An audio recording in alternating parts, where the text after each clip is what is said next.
want to start with a discussion of neutrality. Key to the journalist's claim that they are providing the independent source of information, the context, and the wide range of opinion that the citizens need. The key to the claim of journalists in the mainstream corporate commercial news that they are fulfilling their duty, that they are in fact living up to the expectations the public has a right to hold for them, is they do this from a position of neutrality and objectivity, that they are outside of ideology, that they work from a position of neutrality, and that in their professional practices they have created a system that goes typically under the name of objectivity. So the response to the critique about institutional structure is we are neutral and we are objective. And so what we're going to do is look at those two claims in some detail. Today we're going to start with neutrality. We're going to start that by thinking about a very basic question. Neutrality in language. Journalists use language, correct? There are pictures in journalism, still photographs, video. But for the most part, journalism explains the world through language. And we'll find that the analysis of words, language and words, also applies to the you could call it the visual grammar as well. And what I'm going to simply suggest to you up front will give you the conclusion. There is no such thing as neutrality. There is no neutral ground on which to stand for journalists, for professors, for you, for me, for anyone. That neutrality is in fact an illusion. I'm going to argue, as I've already hinted at and talked about earlier in the semester, there is no such thing as neutrality. And I want to demonstrate that by starting with the most basic language. So help me out here. We have a sentence, Columbus blanked America.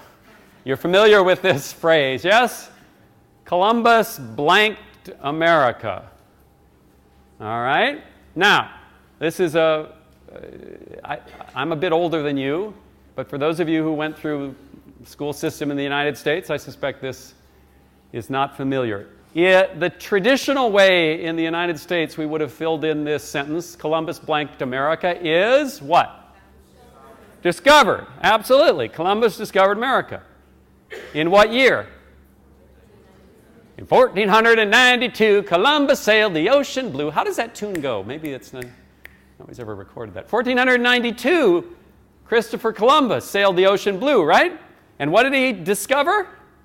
America. That's right. You should learn to pronounce it correctly. It's America. There you go. You're doing fine, son. America. It took me 19 years in Texas to learn to pronounce that word correctly. America. Okay. So Columbus discovered America. Now, when I was in grade school all those many years ago, people would say Columbus discovered America and not bat an eye. There was never any discussion about it. Your chuckling indicates that you know this is no longer a sentence that goes by uncritiqued, correct? And the reason is obvious. We used to say Columbus discovered America. Now, what's potentially wrong with that sentence, Columbus discovered America? Well, it's obvious. When Columbus discovered America, when he bumped into the island, the Caribbean, what did he find? He found a landmass with people. And that would suggest that Columbus didn't discover America because there were people already here, yes?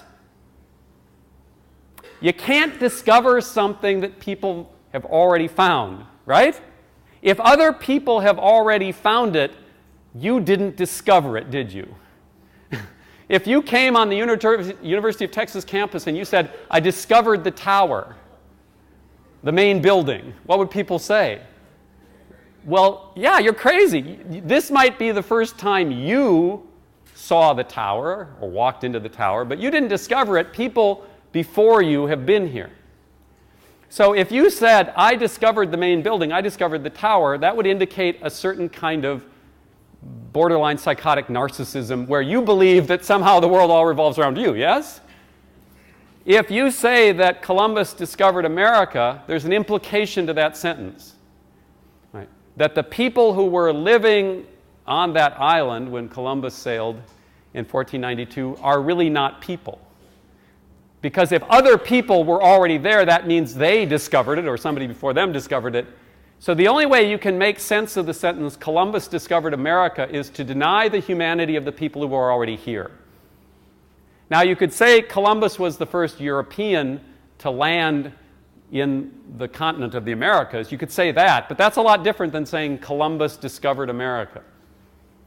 So the point is quite simple. If you state Columbus discovered America, you are conveying a value judgment about the status of the people, the indigenous people who were already here, correct? Now, maybe you like that phrase, Columbus discovered America, and maybe you think you should say, well, all it really means is he was the first European to land here. That's fine, but the sentence, Columbus discovered America, conveys a value judgment, and actually quite a striking value judgment about the humanity of indigenous people. So the sentence, Columbus discovered America, I think, logically has to be labeled as racist and ethnocentric, because it implies that Europeans matter more and that the people who were here were not fully human. So we are cautious about saying things like Columbus discovered America, correct? But we still want to talk about Columbus sailing and landing here. We still want to, this part of history, yes? So what we want to do is find a neutral term, one that doesn't convey a value judgment about the humanity of indigenous people, correct? We just need to find a new term, right? That's all we have to do. So that when we're talking about history, we don't use words that convey racist and ethnocentric notions. Most of us don't want to be racist and ethnocentric. Okay? So it's easy. Let's just find a neutral term to fill in the blank. Shouldn't be too hard, right? Columbus blanked America. If we agree that discovered is problematic, what's the term that would be more appropriate and would be neutral, that would not convey value judgments about, let's say, the humanity of people involved? Anybody got ideas? Columbus stumbled upon America. Well, there's America. Goddamn, right there. I knew that. I just stumbled right upon that. Okay. Any other nominations? Sailed to America. Okay. What else? Pardon? Found. Found is a little kind of like discovered. I think found has implications like discovered. Let's put that one aside for a minute. Stumbled upon. Somebody once said to me, encountered America. Columbus encountered America, yes? Right. Now, you could generate a whole list of words like that attempt to create a neutral description of Columbus coming to America. Now, are those in fact neutral terms? Let's just take encountered. Stumbled upon I like, but let's do encountered. Columbus encountered America. Is that neutral? No. No. Let's put it in a more direct, kind of personal way. Let's say that I lived in a house on a block, and somebody came from another town and came into my neighborhood and came into my house and had a 12-gauge pump shotgun, several semi-automatic pistols, and hand grenades, stun grenades, tear gas, and came into my house, opened fire, killed most of the people in the house, right? Then took the rest of us and chained us up and made us slaves, and then took possession of my house.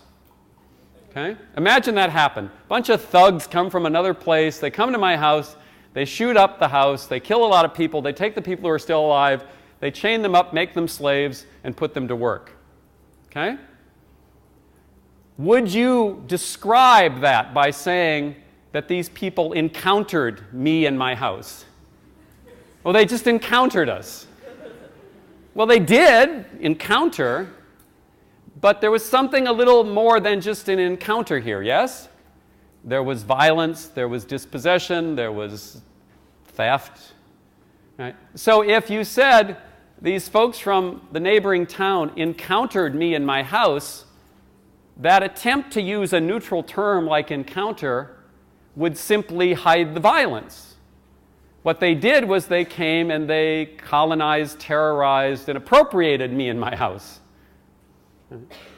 Now, words like encounter in this sentence, Columbus blanked America, are going to function the same way. Columbus just didn't encounter the New World. He came, and he saw indigenous people, and he saw resources, and he killed a lot of the indigenous people, enslaved a lot of the others, and took the resources. Then claimed the land for Spain.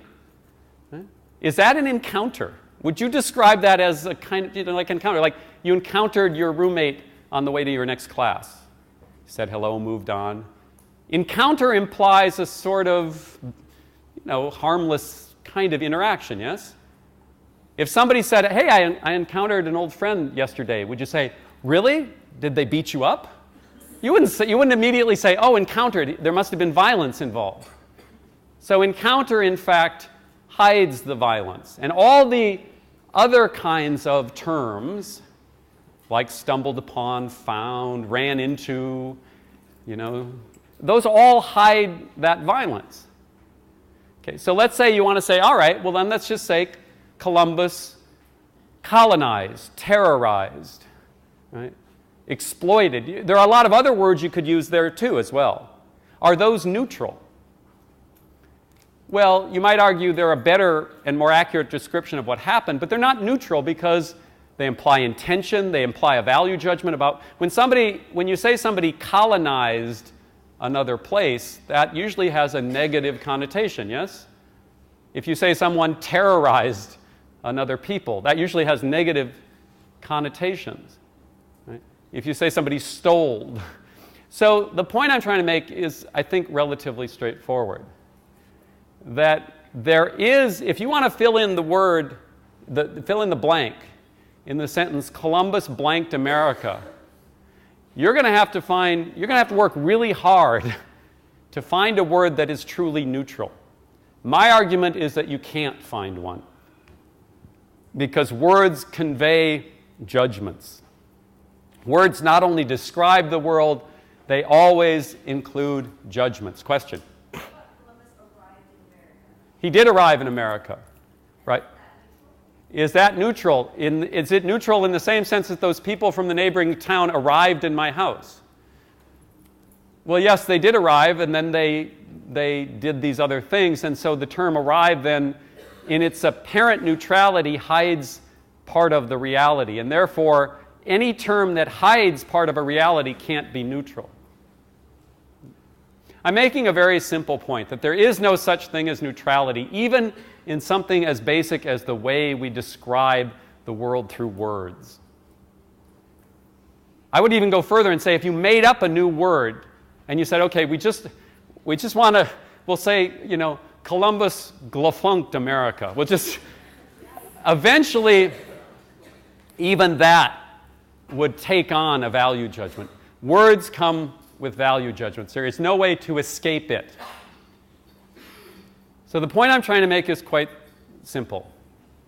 If journalists, as well as academics and all sorts of other people, in fact, if human beings describe the world through words, and there is no way to construct neutral words, how can someone describing the world through words ever be truly neutral?